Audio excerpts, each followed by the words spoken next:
Recording in progress. Assalamualaikum warahmatullahi wabarakatuh. Waalaikumsalam warahmatullahi wabarakatuh, Bapak. Oke, Bismillahirrahmanirrahim.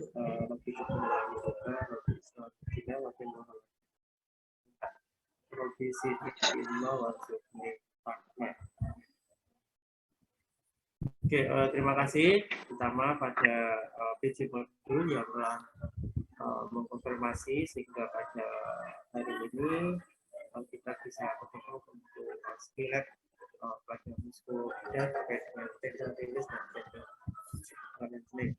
Sebelum dimulai, apakah bisa di audio saya jelas? Jelas, Pak. Oke. Jelas, Oke. Pak. Oke, tidak lupa selawat salam tetap kelimpahkan pada junjungan kita Nabi Muhammad Sallallahu Alaihi Wasallam. Oke, ada beberapa hal terkait dengan Skoda terkait dengan tender brief. Artinya ialah pembebasan. Kenapa dibebaskan? Karena di situ terjadi kontraktur atau terjadi pelengketan sehingga menghambat kinerja gerak dan berdampak pada gangguan gerak dan gangguan operasional. Makanya tender ini dilakukan rilis. Yang rilis siapa? Yang rilis ialah bukan fisioterapi ya jelas, itu ya tindakan dari dokter bedah atau ortopedi yang melakukan irisan terkait daerah rilis pada tendernya. Fisioterapi setelah dilakukan pembebasan yaitu ialah tanggung jawab post op, ya, bagaimana nanti setelah pasca operasi dia bisa kembali seperti gerak dan fungsi seperti itu.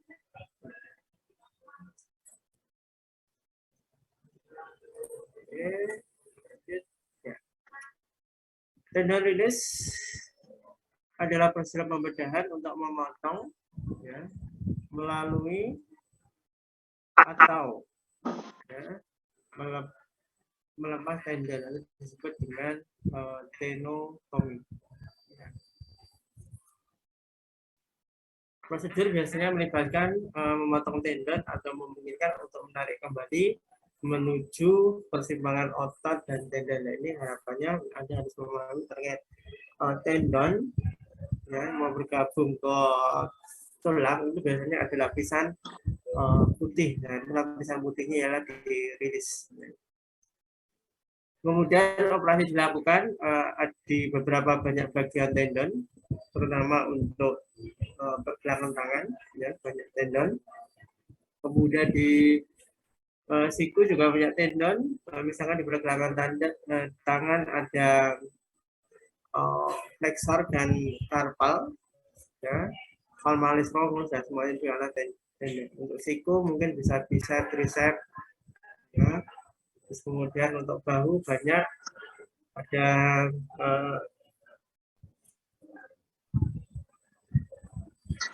di bahu terkait dengan rotator cuff, kemudian di pinggul juga untuk pelekatan back itu adductor, kemudian lutut juga banyak untuk semimembranosus, semitendinosus, kemudian yang menyatu pada hamstring maupun pada quadriceps. Kemudian penggelangan kaki yang paling banyak di sini misalkan tibialis anterior, posterior juga ada tendonnya. Karpi, kemudian flexor karpi juga sama. Ini ialah intinya ialah tendon yang mengalami keterbatasan gerak. Kemudian mengapa ini menjadi pilihan pengobatan? Ya, karena ialah mempertimbangkan tindakan konservatif.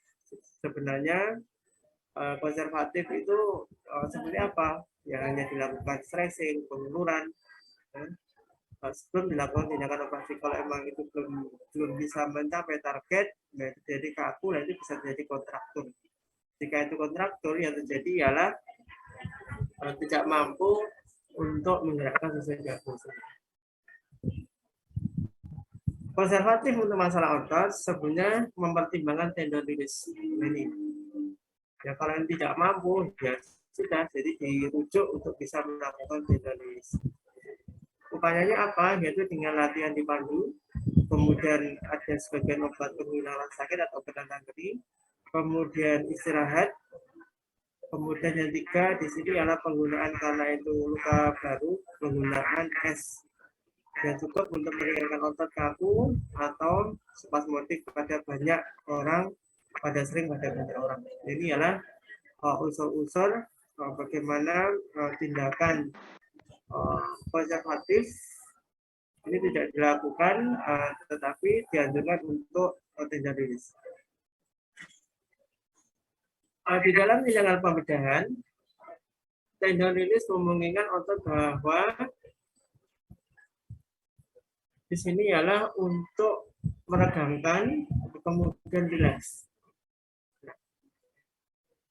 Kemudian tendon rilis dapat dilakukan dengan anestesi lokal maupun umum tergantung pada lokasi dari otot.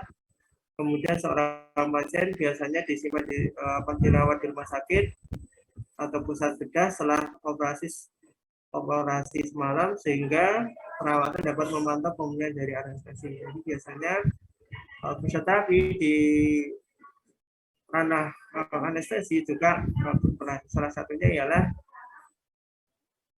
membuang sisa-sisa dari anestesi atau disebut dengan narkose. Kemudian tindakan perawatan ini yang sering ialah karena ada luka pembedahan diobati dengan antibiotik. Ini biasanya untuk infeksi. Ini ialah yang satu tim dengan kita yaitu perawat. Kemudian dibalutkan dengan perban biasanya atau sebuah cor atau bandit ya atau brace ya atau dapat dipasang untuk misalnya dipasang brace.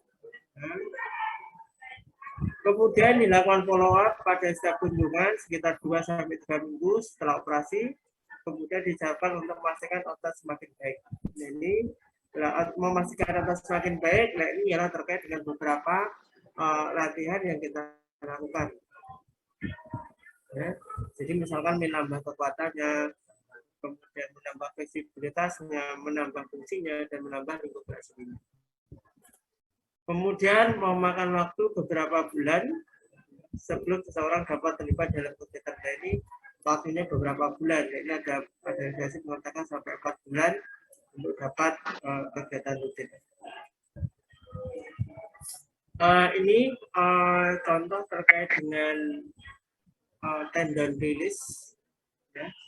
Di sini ada sheet atau bagian lapisan yang dipotong. Ya. Fungsinya untuk apa? Untuk dilebarkan supaya gesekan atau friksi yang antara tendon sama putih ini bisa berkurang.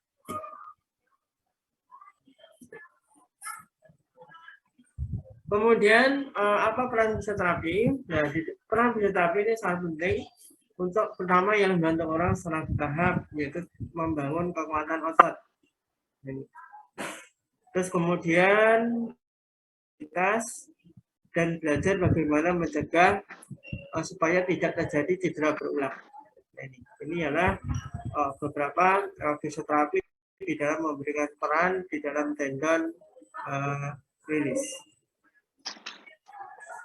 Kemudian tendon rilis memiliki tingkat keberhasilan yang tinggi dan kebanyakan orang akhirnya kembali ke fungsinya kembali beraktivitas setelah penggunaan otot mereka dilakukan dengan operasi tendon rilis. Ini.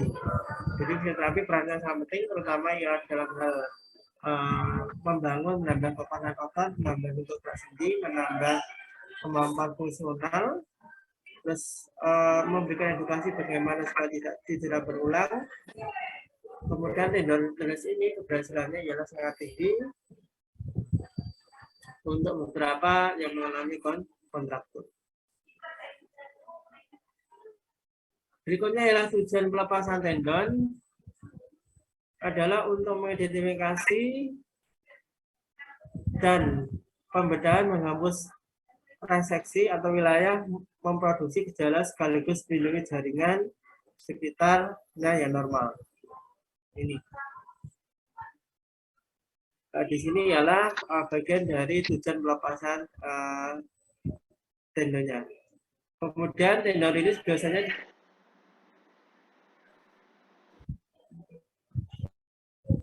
kontraktur ya akibat pelengketan pada otot berketat. Ini ialah jadi gerakan ototnya kaku ya sekitar otot yang mengalami kontraktur atau mengurangi iritasi gesekan. Nah, karena kontraktur itu biasanya ialah kalau terjadi pelengketan. Nah, pelengketan itu berarti karena gesekannya berkurang, maka pelengketan akan cenderung untuk membuat lengket sehingga untuk menambah linknya itu akan berkurang. Kemudian indikasi tendon rilis dapat digunakan untuk memperbaiki kontraktur, kemudian terjadi relaksasi otot. Ini yang sering yaitu ialah mengobati untuk kondisi tenis elbow pada lateral epicondylolitis. Seperti yang Anda pahami di MNT bahwa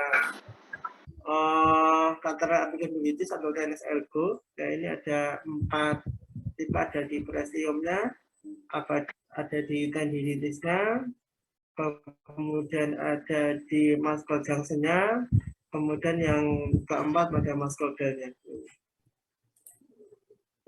Itu ialah untuk tendon rilis terkait dengan reseksi, ya, pembebasan terhadap kontraktur. Oke, berikutnya kita lanjut untuk tendon lutut.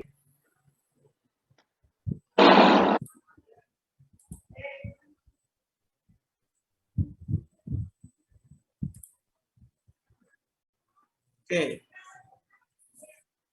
di dalam tendon lengthening, tendon sama tempat pelekatan.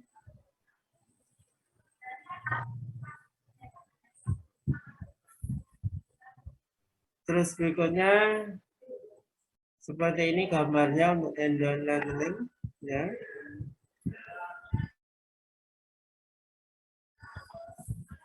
Ini sama juga untuk kontraktur juga untuk memperpanjang. Oke. Di dalam tendon lengthening adalah memotong setengah jalan tendon di 2 titik dan memotong di tengah tendon. Latar belakang apa itu dilakukan? Yang pertama ialah dengan kontraktur pada otot, kemudian terjadi kekakuan setelah cedera, kemudian yang ketiga ialah adanya spastisitas gangguan saraf, cenderung ada rigiditas atau kekakuan. Terus ini contoh untuk tendon lengthening bisa dilihat di grup A, gambar A. Dan sini contoh untuk terjadi pengekatan, ya, atau lokasi dari nanti dokter ortopedi untuk melakukan pembuangan pada tendonnya. Ini dipotong.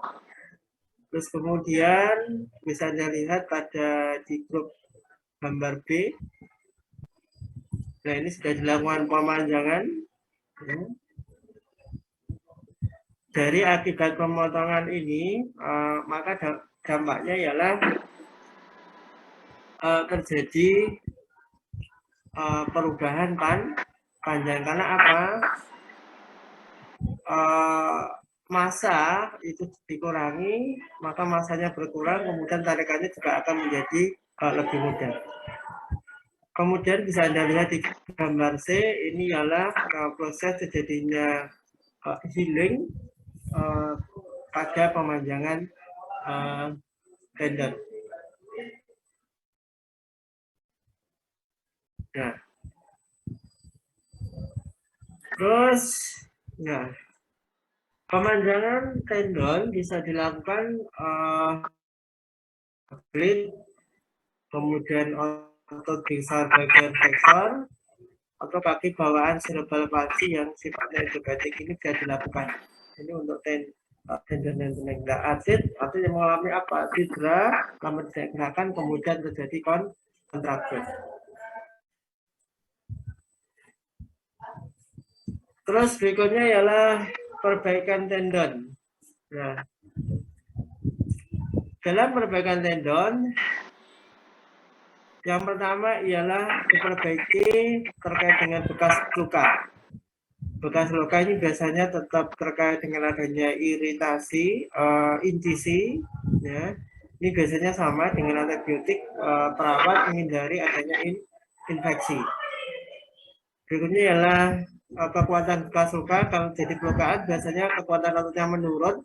Jadi tugas fisioterapi menjaga contractility, flexibility, aerability, kemudian satunya apa? Daya tahan. Nah ini proses penyembuhannya tergantung dari jaringan terkait dengan percepatan untuk sembuh. Tendon harus bergerak selama sekitar 4 minggu pada masa penyembuhan berlangsung. Bisa disembuhkan, ya, kekuatannya sudah cukup kuat, yaitu bisa dilakukan dengan beberapa modifikasi gerakan. Ya, ini ialah beberapa protokol terkait dengan Hilkor dari tendon dan tulang. Yang pertama untuk fase 1 ini ialah untuk proteksi dan healing 0 sampai 2 minggu. Goalnya ialah 1, mungkin bisa dipakaikan boot, ya, sepatu hak tinggi atau brace selama 2 minggu. Nah ini pokoknya dipakai terus. Kenapa? Menghindari terjadinya cedera ulang atau pergeseran. Kemudian yang kedua, elevasi menggunakan kemudian modifikasi, kemudian medikasi terkait dengan infeksi, kemudian kontrol nyeri, biasanya dengan obat, dan peningkatan pembengkakan ini dilihat. Ya. Dari sini ialah terkait dengan penurunan dari pembengkakan. Kemudian ini juga ditentukan dengan proses perbaikan di dalam penyembuhan. Nah ini yang bisa dilakukan biasanya ialah dengan memberikan latihan ring of motion selama aktivitas secara halus, pelan-pelan, ya. Kemudian latihan weight bearing sesuai dengan toleransi dengan memakai sepatu setiap saat. Ini untuk fase pertama, untuk fase protect dan healing 0 sampai 2 minggu. Berikutnya di dalam 0 sampai 2 minggu, yang pertama ialah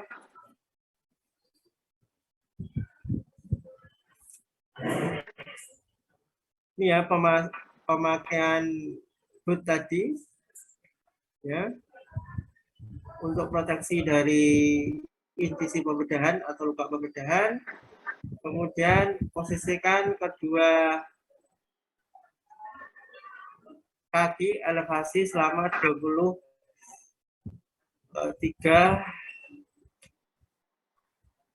ini ya per hari, 23 jam per hari. Kemudian terkait dengan kontrol nyeri dan pembengkakan, ini bisa menggunakan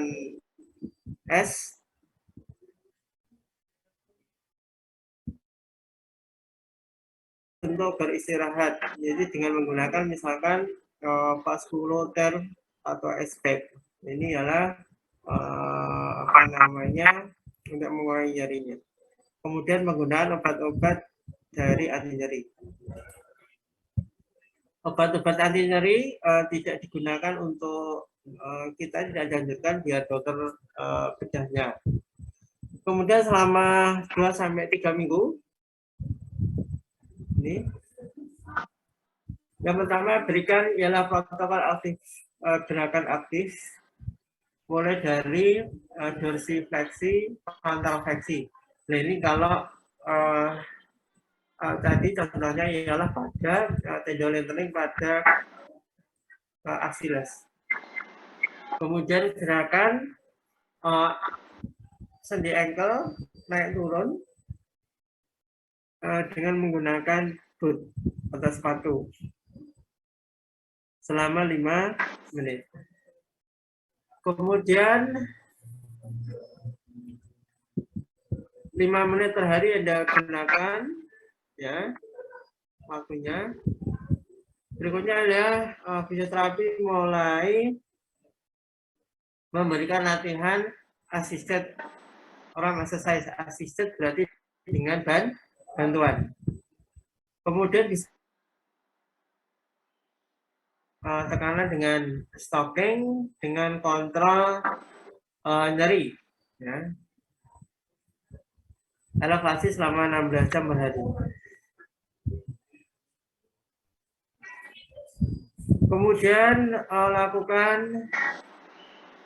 setiap 2 minggu pertama, ya, keep injection komplit. Ini di sini adalah untuk pembersihan terkait dengan kelukaan. Ya. Jadi luka injisi tidak boleh terkena dalam tanda kutip air. Ya.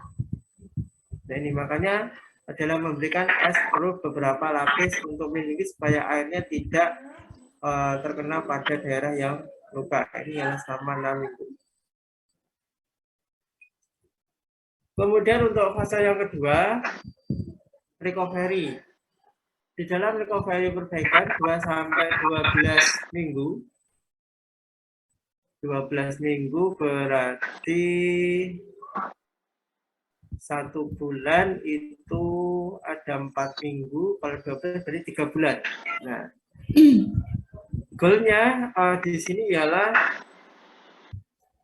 pengembalian terkait dengan pola gerak jalan normal, kemudian kontrol bengkak, kemudian progres terkait dengan fungsional ringkoplastri. Jadi mempercepat dalam tanda kutip penambahan lingkup gerak sendi sesuai dengan kondisi pasiennya. Ini biasanya sesuai dengan toleransi pasien. Selama 2 minggu, nah ini yang bisa dilakukan ialah yang pertama bisa dilakukan dengan gerakan yang halus, dengan masih menggunakan boot, ya, karena sebagai pelindung protek bootnya atau sepatunya. Kemudian mulailah ditingkatkan terkait dengan aktivitas dengan tidak memakai boot seperti itu. Jadi ya dilepas kemudian dipasang lagi. Kemudian fisioterapi bisa memberikan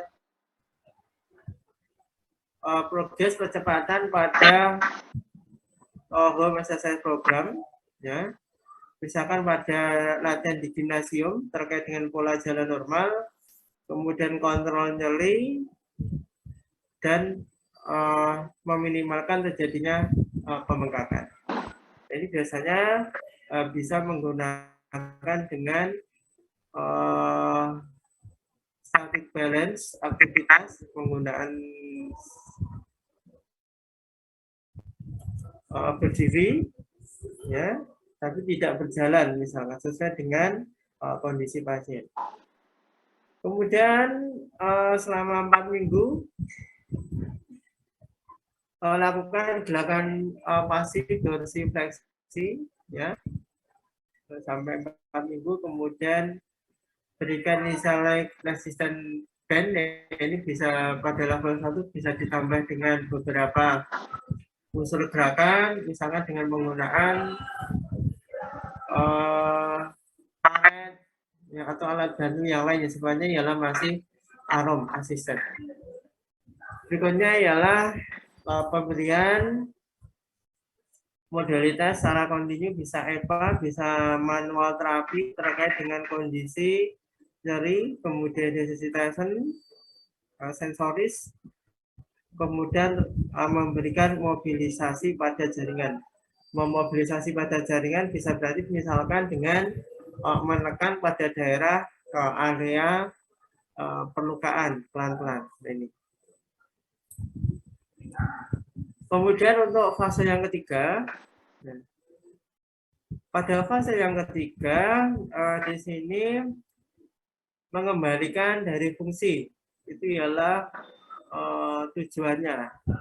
Kemudian cara-caranya untuk bisa mengembalikan fungsi ini dilakukan 6-8 minggu. Yang pertama ialah meningkatkan fungsional mobility, dimulai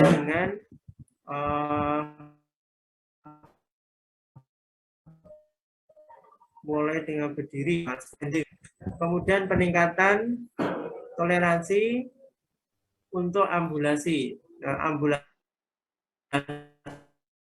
itu ialah perpindahan tempat, jadi hanya satu posisi, sekarang bisa beberapa posisi bisa berpindah atau berpindah jarak. Berikutnya ialah penguatan dan peningkatan ringkuk gerak sendi.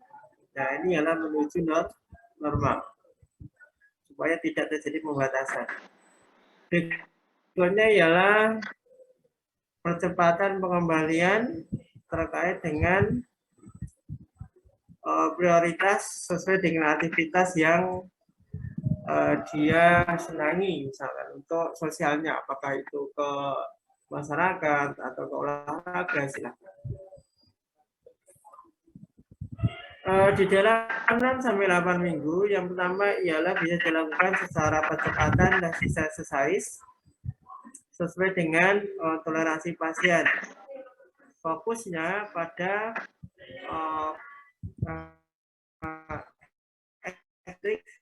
eksentrik, berarti memperpanjang gerakan, misalkan untuk pelantar fleksi. Kalau konsentrik berarti momentum. Berikutnya ialah progres terkait dengan aktivitas close stand, ya, menuju ke dalam. Berikutnya ialah percepatan program berjalan.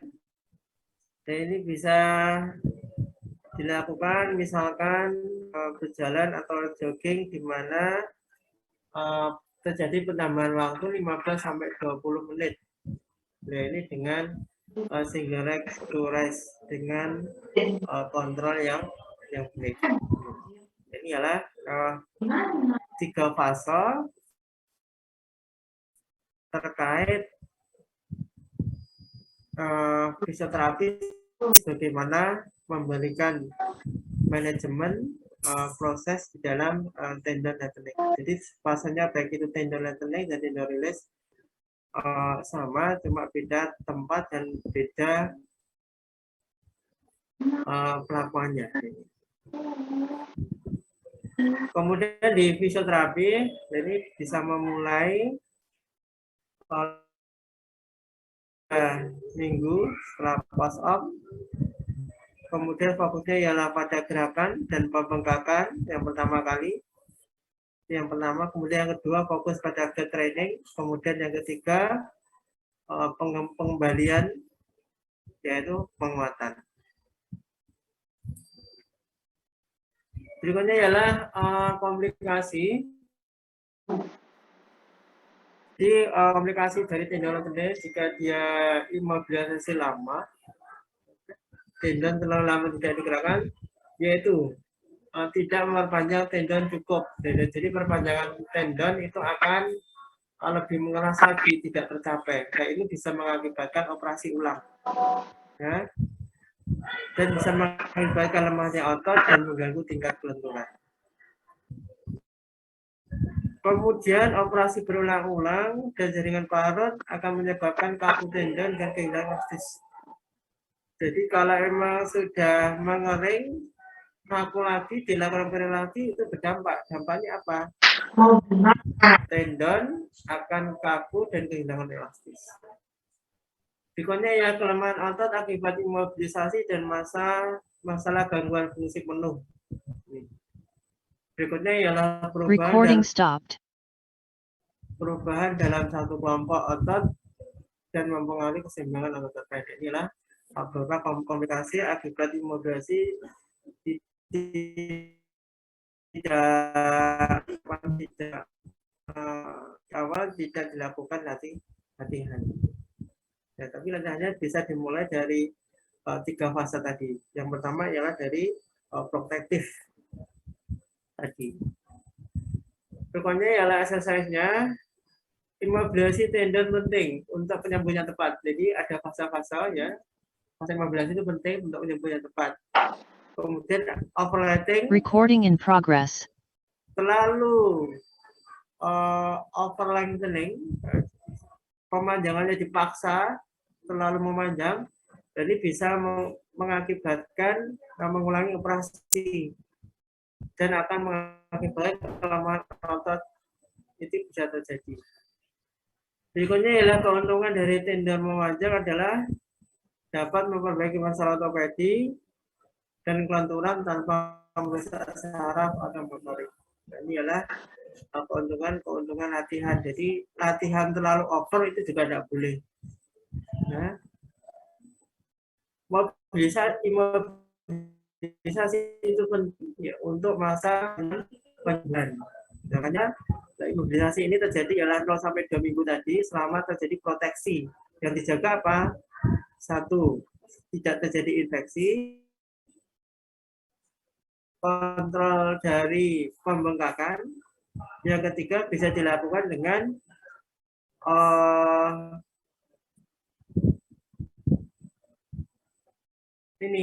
perawatan dari otot dengan memperlakukannya bergerak secara gentle atau secara nyaman dan pelan-pelan atau disebut dengan static kontraksi.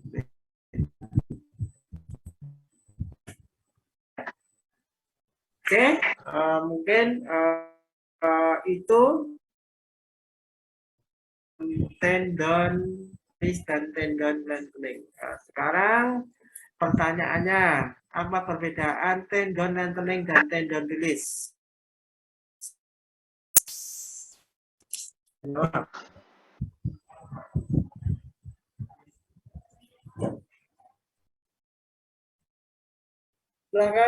Kalau tendon release itu pembedahan melalui tendon. Tapi kalau lengthening itu pembedahan tendon yang ada di 2 titik, Pak. Oke, dua-duanya sama di tendon. Yang satunya di sheet-nya dibebaskan sheet pelapisnya. Pelapis dari tendon. Ya, tadi 3 putih, itu dibebaskan, itu tendon release. Tetapi kalau yang tendon lengthening dipotong tendonnya, ya, dipotong, dimasangkan tadi melalui 3 titik, samping kiri, samping kanan, kemudian tengah. Nah, itu ialah untuk tendon lengthening. Terus tujuannya apa dilakukan tendon release dan tendon lengthening? Apakah tujuannya sama? Kalau untuk tendon release itu untuk karena ada kontraktur, kemudian untuk relaksasi otot, kemudian karena ada tennis elbow. Terus untuk yang lengthening itu karena ada kekakuan setelah cedera. Oke, ya. Yang pertama semuanya kontraktur, ya, kontraktur setelah ini ialah secara jelas neuromuskular. Nah, ini biasanya terjadi gangguan cerebral palsy, jadi kaku spasi kaku. Ya. Terus untuk yang tendon release, nah itu adalah mengurangi friksi gesekan antar zat dengan tendon. Nah, tetapi sama-sama dalam kondisi kontraktur. Tetapi kalau tendon lengthening, emang tujuannya ialah memperpanjang dari tendonnya untuk kondisi yang sudah kan. Mana yang lainnya nih? Hanya Mbak Nima yang nongol. Tadi kena sanksi prodi loh, ya. Terima kasih Mbak Nikma yang telah on kamera, bagus. Ya. Oke, selanjutnya coba ini selain Mbak Nikma ya, Mbak Nikma sudah jawab 2. Oke, berikutnya apa fase-fase di dalam tindakan fisioterapi di dalam tendon lengthening? Ada berapa fase? Silakan. Ada. Monggo, selain Mbak Nikma. Ya, selain Mbak Nikma. Oke.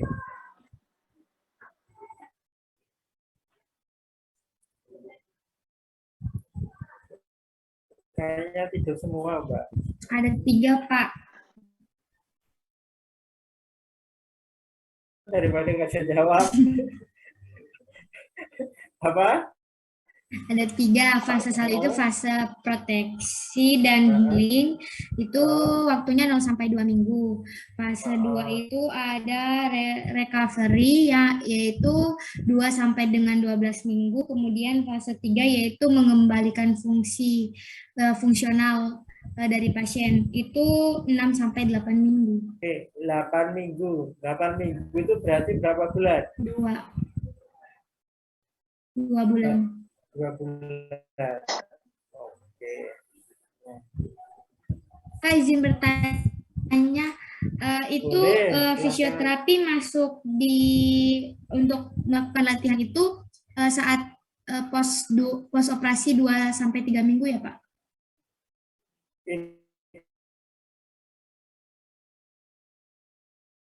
Itu untuk penggunaan dari ya. Tetapi di 0 sampai 2 minggu fisioterapi juga memberikan beberapa latihan. Salah satunya ialah gerak setara dan gentle tadi, yang nyaman, yang halus. Jangan sampai terjadi kaku duluan, atau disebut menjaga sifat fisiologis otot. Tetapi yang utama di 0 sampai 2 minggu itu ialah tidak terjadi infeksi, pergeseran, ya. Makanya kan dia dipakai sepatu boot ya, atau penggunaan brace. Salah satunya ialah untuk melindungi, tetapi tetap dijaga fleksibilitas di dasarnya. Siapa yang jaga? Ya fisioterapi. Makanya di situ obat anti nyeri berperan. Jadi satu, supaya tidak ada infeksi. Yang kedua, mengatur bengkak. Jika ada bengkak berarti bisa dielevasikan dengan menggunakan boot tadi. Ya. Kemudian yang ketiga, exercise-nya memelihara sifat fisiologisnya secara gentle dan halus. Misalkan hanya bergerak dengan sepatu bootnya. Misalnya sepatu bootnya seperti ini kakinya, dia bergerak ya ini aja, gerak kan tidak apa-apa. Yang penting tidak menggeser tendon, itu aja. Yang penting ini fungsi, jangan sampai tendonnya sembuh. Nah, kedua jari-jari tarsalnya ini dia tidak berfungsi atau terjadi kelemahan. Jadi mempertahankan sifat fisiologis ototnya. Ciri sifat fisiologis ototnya yaitu tadi menjaga contractility, menjaga elasticity, menjaga excitability, ya. dari sifat fisiologi otot. Sifat fisiologi otot ada 6. Jadi menjaga juga impuls sarafnya. Oke, ada lagi pertanyaan? Silakan. Pak, kalau ini kan tendon lengthening itu bisa juga di upper extremity ya, Pak? Pokoknya bagian tendon yang besar. Tendonnya besar. Tapi kebanyakan itu ialah pada axillaris. Oh. Tapi kalau yang tendon rilis itu banyak karena tendonnya dia bisa lebih kecil. Oh, ya, Pak.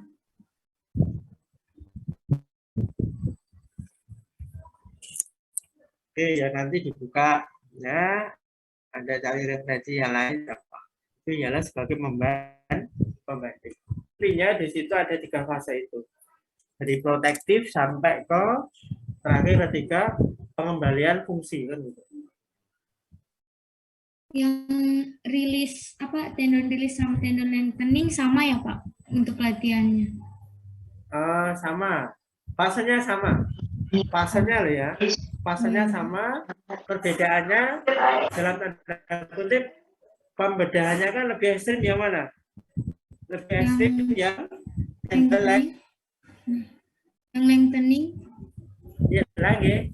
Nah, itu lebih ekstrim. Makanya di situ tahapannya memang harus diperhatikan. Tetapi kalau di tendon rilis tahapannya sama 3 fase, tetapi disesuaikan dengan toleransi pasiennya. Itu aja. Iya, baik, Pak. Terima kasih. Oke, yang lain silakan.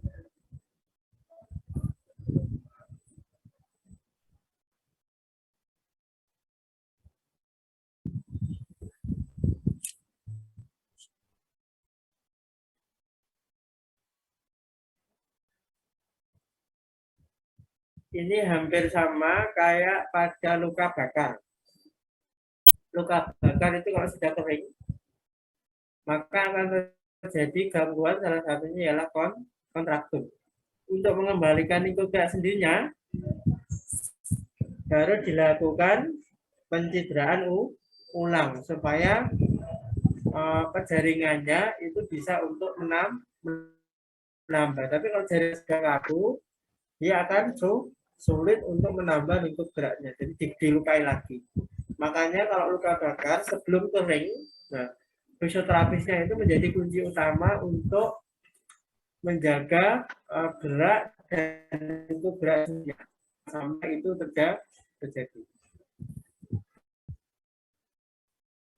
Ini ada lagi, monggo.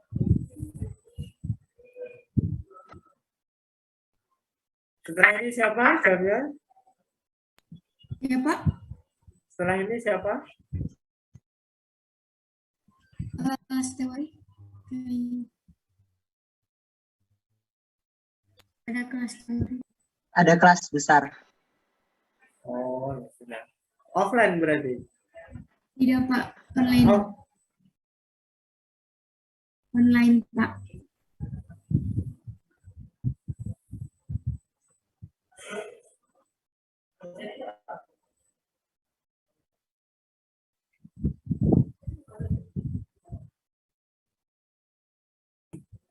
Oke.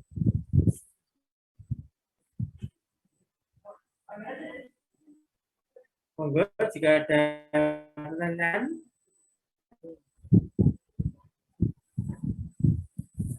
Cukupkah? Pak, berarti kalau untuk pasien itu dapat pasien itu dapat kembali seperti semula itu butuh waktu Minimal 4 minggu. Itu. Minimal Ya. 4 minggu. Ya. 4 minggu. Minimal 4 minggu tergantung dari pasiennya. Tapi harapannya 4 minggu itu sudah kembali ke aktivitas hobinya sesuai dengan pekerjaannya seperti itu.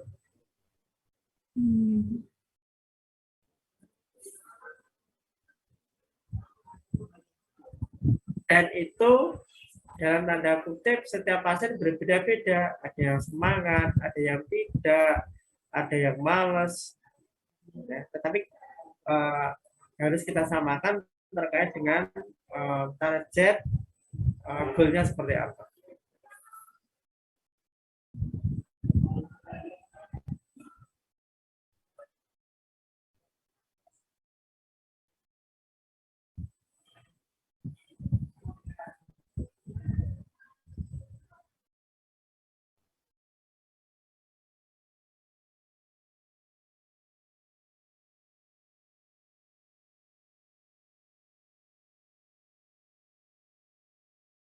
Buatkan skenario, kemudian Anda melakukan seperti pembuatan satu finish, kemudian memberikan latihan sama seperti dari protek sampai ke return, kembali ke aktivitas. Individu kelompok kan itu. Baik, Bang. Jadi tidak dapat video lagi ya.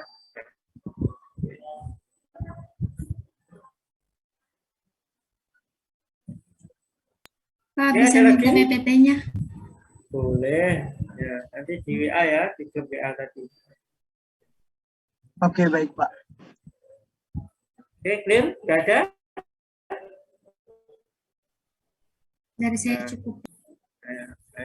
Makanya sebelum dalam tanda kutip sebelum kuliah ada kuasai dulu, nanti kan banyak pertanyaan kan gitu. Minimal baca-baca kan gitu.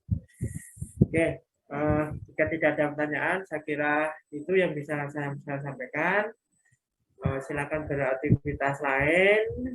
Sekali lagi terima kasih yang memasukkan jadwalnya Mas ya. Kemarin ketemu di musola ya. Oh, iya, Pak. Hanya ngobrol-ngobrol malah jadi, ya di jadwal malah nggak jadi kadang kan gitu. Oh, iya, Pak. Oke, itu saja. Nanti PPT-nya saya serahkan tadi di link-nya tadi. Oke. Ya, terima kasih. Bermanfaat. Assalamualaikum warahmatullahi wabarakatuh. Waalaikumsalam. Terima kasih, Pak. Terima kasih, Pak. Oke. Recording stopped.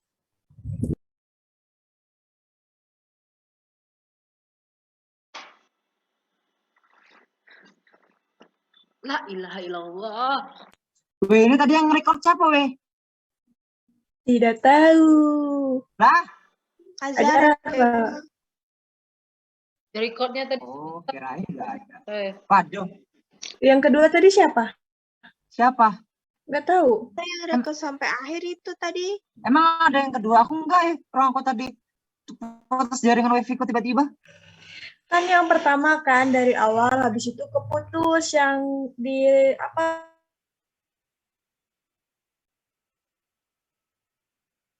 Nggak tahu siapa. Keputus. Siapa yang Nggak mutus? tahu jaringan kali.